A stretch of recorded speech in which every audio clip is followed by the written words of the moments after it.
Hello bachcho, let's read the question. The question is, the reproductive organs in human being become functional after attaining sexual maturity. This age is called puberty.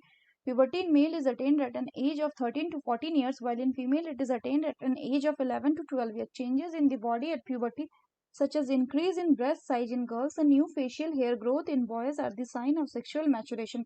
The primary sex organ, the testes in the male and the ovaries in the female, produces gamete, that is sperm and ova respectively, by the process called gametogenesis. The male sex accessory duct include rete, testi, vasa deferens, epididymis and vas deferens. Sertoli cell provide nutrition to the developing spermatozoa. The testes are situated outside the abdominal cavity within a pouch called scrotum. The scrotum helps in maintaining the low temperature of the testes, that is 2 to 2.5 degrees Celsius, lower than the normal internal body temperature necessary for spermatogenesis.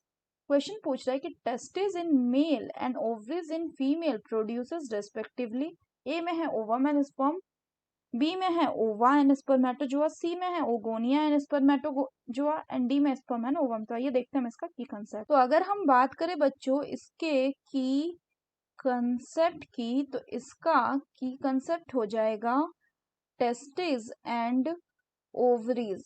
तो अगर हम बात करें testis की बच्चों, तो ये testis क्या है? So testis are the male reproductive organ, male reproductive organ. और ये जो टेस्टिस होती हैं ये क्या प्रोड्यूस करती हैं?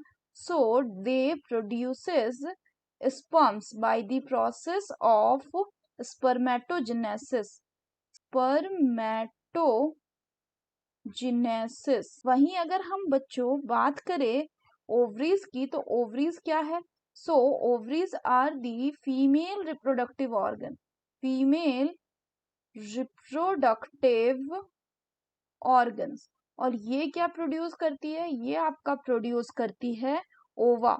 सो they produces ova by the process of oogenesis. अगर हम फर्दर बात करें तो ये जो टेस्टिस है ये इसके अलावा मेल सेक्स हार्मोन जैसे कि टेस्टोस्टेरोन भी प्रोड्यूस करती है.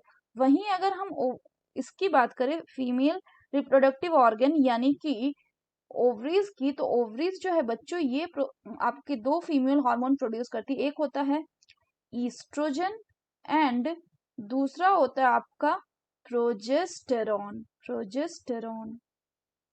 सो बोला गया है कि testis in male and ovaries in female produces respectively. तो टेस्टिस प्रोड्यूस करेगा स्पर्म एंड ओवरी प्रोड्यूस करेगा ओवम.